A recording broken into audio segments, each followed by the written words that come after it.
Hello, everybody. Okay, so we're live on Facebook.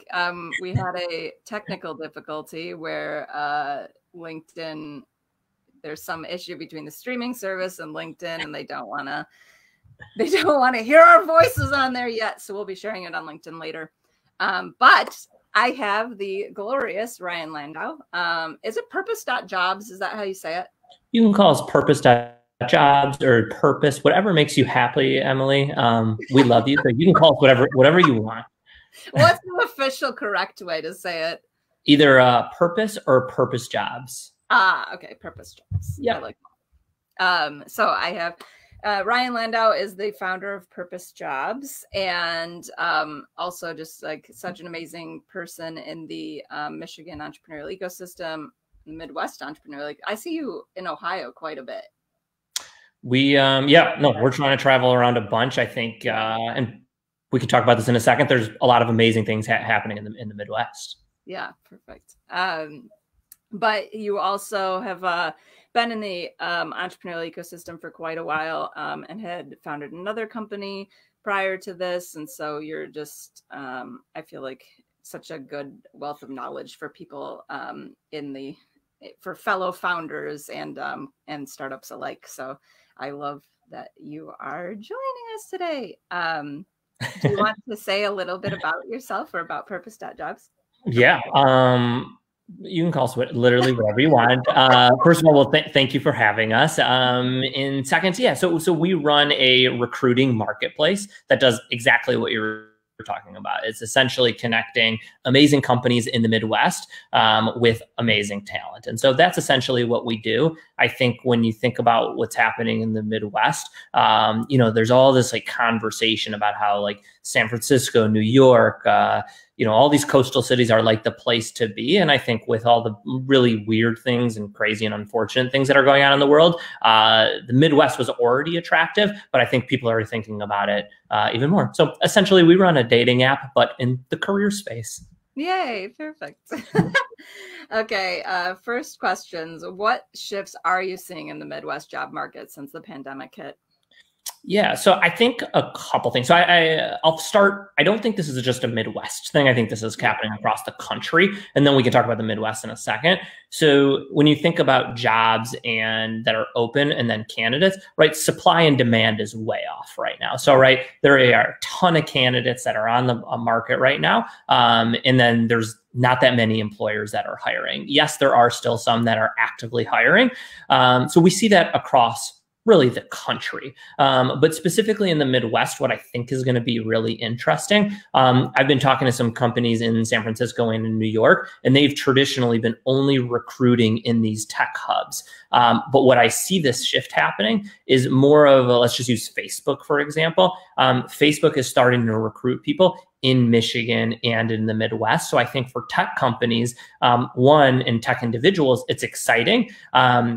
A lot of good things to it, but I also think it brings its challenges too, right? Now, Midwest companies will not only just be competing with Midwest companies, they're going to be competing with coastal companies. And so I think it's amazing for the region because it's going to attract the best talent here, but it also comes with its like exciting challenges too. Yeah, for sure. I know we are typically located in Tech Brewery, which is a co-working space that is for mostly tech companies.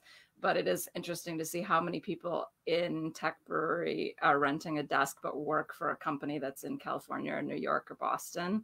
And I'm always like, you should be working for a Midwest company.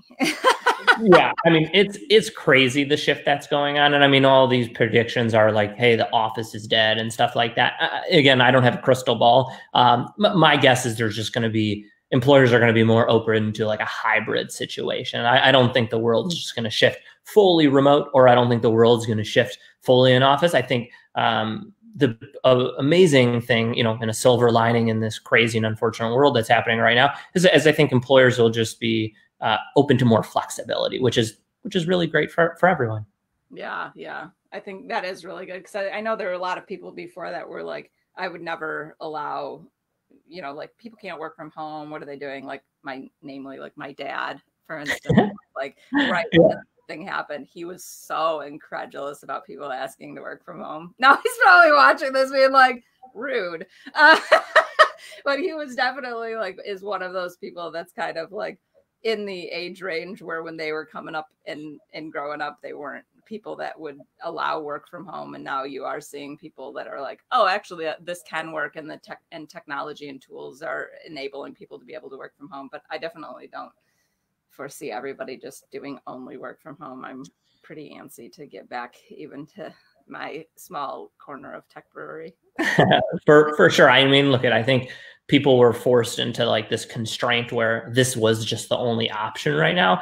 And so there's obviously some negatives to it, but the positive is that like, I think a lot of people see that like this can actually work. And so it's cool. And I think and maybe this is more just a comment about life, not just work. It's really just all about balance, right? And so it's having that balance of being able to work from home, being able to work from a coffee shop, being able to work from an office. And so I think if people are able to find that nice balance and also still be productive, I think it could be like really good for a lot of people. Yeah, definitely.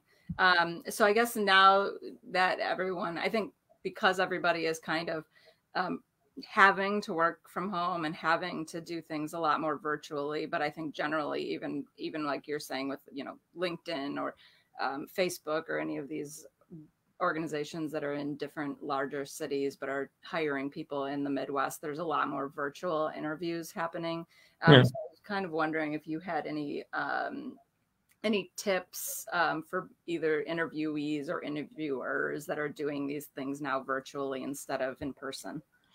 Yeah. So again, the world is doing more things virtual and doing live things like we're doing right now. And I think the thing that I think about is I would put it in like two buckets. Is I put one on like a research, and then two is just like asking really good questions.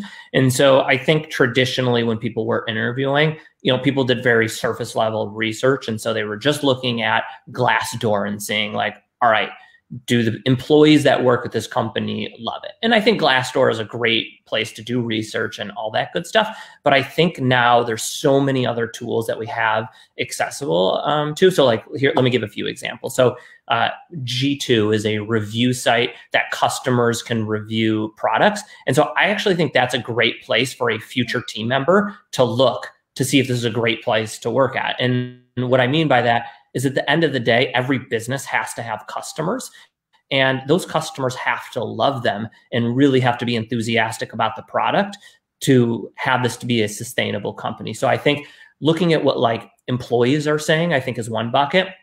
I also think when you're doing research, looking at what the specific customers are saying about that specific company is also important.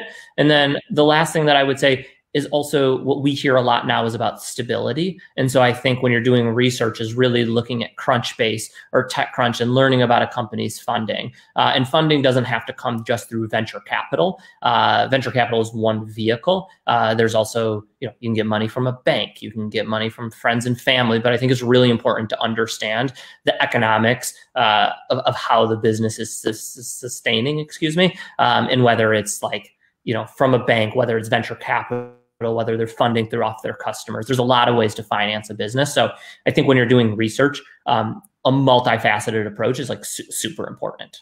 Yeah, that is really interesting. Do you have any thoughts on like actual platforms for interviewing people or things that you're seeing that people are kind of doing poorly when they're sitting in an interview? Yeah, I mean, look, you said it perfectly. I think there's so many technologies out there that work amazing. And so what we've seen overwhelming, but this isn't going to be a surprise to everyone, is people utilizing Zoom, and they specifically have this function called Zoom breakout rooms. And so that's probably the number 1, 2, and 3 thing that we see the best. But again, I think it's more important too, while you're doing these virtual interviews on both sides or interviewing someone, is yes, like share about like what the company is about, but people also like, you got to still get to know people and talk about non-work related things. And you can't show someone around that office anymore. So it's like, how do you get to know someone on like a super authentic level? I still think that remains like really important. I think it's funny that how meta. I'm like, so like, what do you think about interviewing people on a social platform? Well, we're doing that right now. I was like, don't say anything about the banners at the bottom of the screen being a bad idea. Eek! Don't say anything about me drinking my coffee while we're talking. Exactly. That's too funny. As we're in the middle of it right now. Yeah, I'm like, weird. Okay, so you are a sponsor of our 2020 Detroit Entrepreneurial Ecosystem Report, which I love, and our upcoming Ann Arbor report, which will be out when I can finish it, which will be out soon. So what advice, and you had written a really great piece in there that people can reference on this, but what advice do you have for Detroit companies, or I would say generally for Midwest companies that are looking to attract and retain talent? Yeah, I think, attracting and retaining talent, has traditionally been like a individual department. But now it really needs to be like, and it doesn't even make a difference the size of the company, because I think that's when you think about recruiting where a lot of things change. Are you a small business? Are you a medium-sized business? Are you a large business where you have a whole team of recruiters? Regardless of whether you're a small company or a big company, recruiting is literally a whole team sport. And I think also recruiting is also really equal to like marketing. And so however you are thinking about marketing to find new customers, you need to be thinking about recruiting new people in the same way, right? Recruiting can't be done on just one channel. You need to be thinking about having like a multi-channel approach. You need to be thinking about how do you nurture people, right? So not everyone is like looking for a job every single day, or not everyone is like looking to buy your product every single day. And so how do you nurture people and have people join your talent community, even if you're not hiring right now? So I think just thinking about however you would think about marketing, really take a lot of those lessons. I think 99% of those lessons can be taken over into the recruiting world. And you can really just think of it that way. So I think, I guess my big takeaway would just be like, when you're thinking about recruiting, is having a multi-strategy approach and really just taking a lot of lessons learned from the marketing world. Yeah. So I guess on that, like marketing and recruiting and making sure you're like going through different channels. This is a question that I'm just going to throw at you real quick. How do you guys, since you do run such a popular platform for hiring tech talent, how do you guys make sure that you're reaching more diverse audiences of people? And I know like in research that we've done in the past and just in things that I've kind of learned and seen over the years, like really making sure that you're able to communicate to people where they are getting their information. It's difficult. So I think like a lot of times if people just post up on their own Facebook or post up on their own LinkedIn, they're reaching kind of their network, but they're not reaching additional networks. So how do you guys, do you have like any like tips or strategies around hiring more diverse talent or reaching more diverse audiences? Yeah, so I think the question of diversity right now is a really interesting one, specifically with literally what's happening over the weekend and everything. And so I think not only do we need to be thinking about that, but we need to be like fully engaged on that. And when I say we, I don't mean just like us here. I think like all companies do. And we're going to actually be putting out some additional information this week on that and how to and how to hire diverse candidates. But I think the biggest thing is I think it's just one is about just being involved. And so getting involved with a diverse set of candidates from a few different aspects. So one, are there Slack channels? Two, are there different reports? Are there different events? So like literally how, again, I'm going to go back to my earlier answer, how you would think about marketing a company, you need to be thinking about that as in your hiring too. And so I wish I could share like a silver bullet answer and saying, hey, this is what you do and you will automatically be able to hire more diverse candidates. But the fact of the matter is that's not true. And you need to be, living in different communities. You need to be attending different events. There's a lot of different things. And so what we do is we put out, we sponsor different reports, we sponsor different events, we have conversations, and then also we learn from people that aren't living in like our shoes. And so we talk to people and it's not an easy answer, but there's, again, there needs to be a multi-strategy approach here. Yeah. Yeah. I like that. Yeah, so I'll have to look. Is it going to be on your blog, like more? Yeah, and our blog and our newsletter. I mean, it's literally developing as we're talking right now. Our marketing team, they're probably listening to this and feeling a little bit of pressure. We're literally, I mean, just because everything's happening in the world is all happening so soon and recent, and we're doing things real time and adjusting our strategies to doing our small part in the world and figuring out how we can help. Yeah, I know. I feel like that definitely is like that. 2020 is kind of like the, and what are you going to do about this? And how is your company going to deal with that? So yeah, I can hear that for sure. So what are some critical benefits that you're seeing that top talent are looking for in a new job?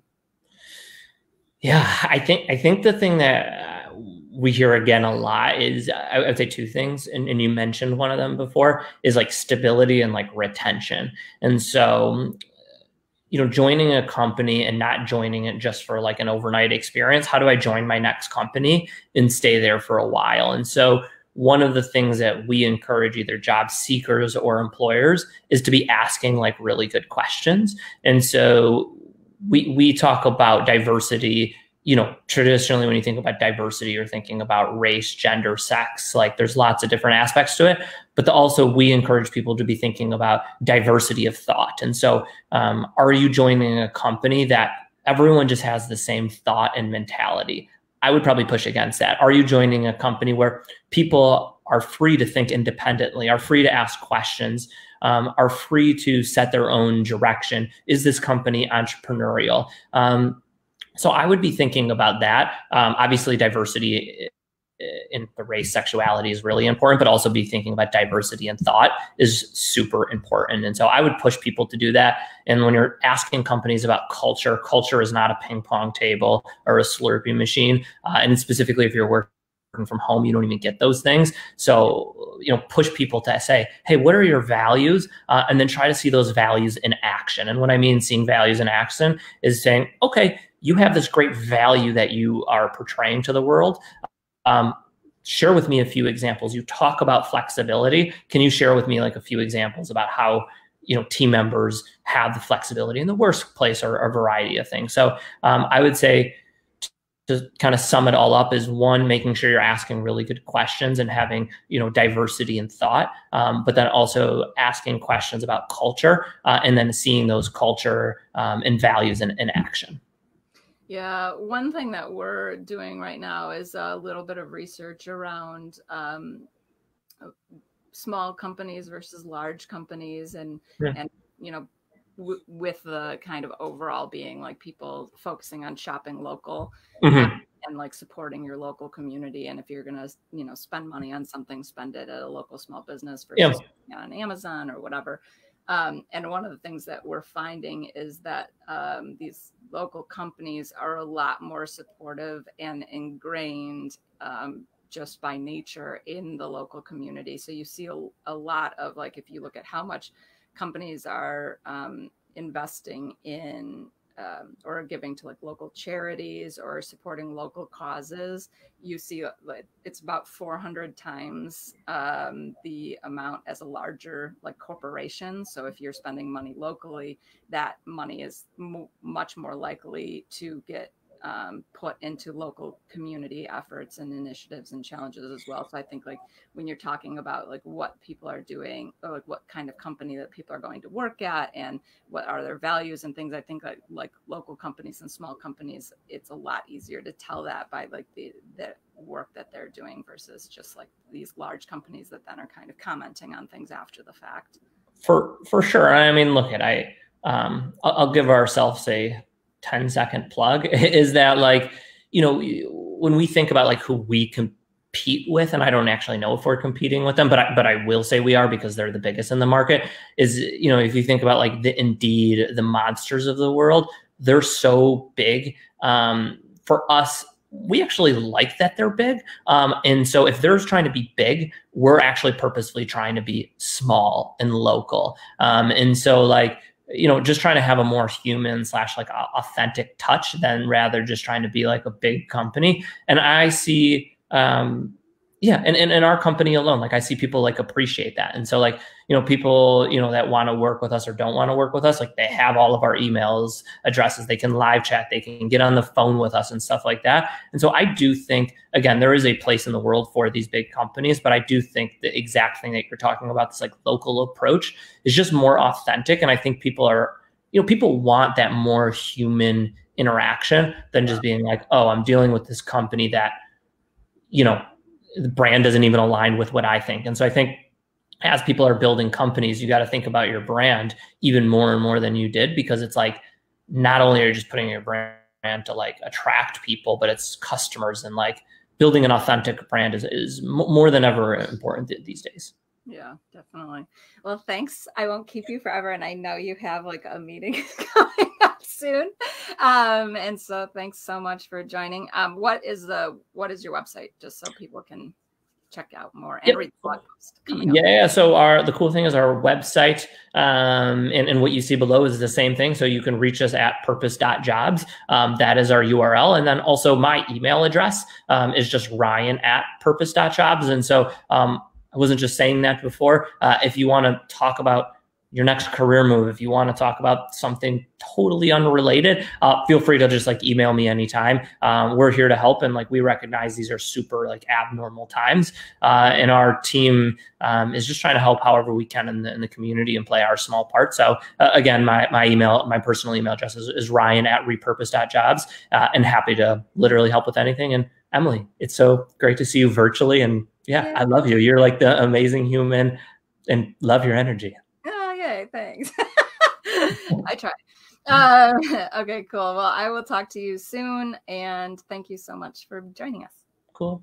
Thanks, Emily. See ya.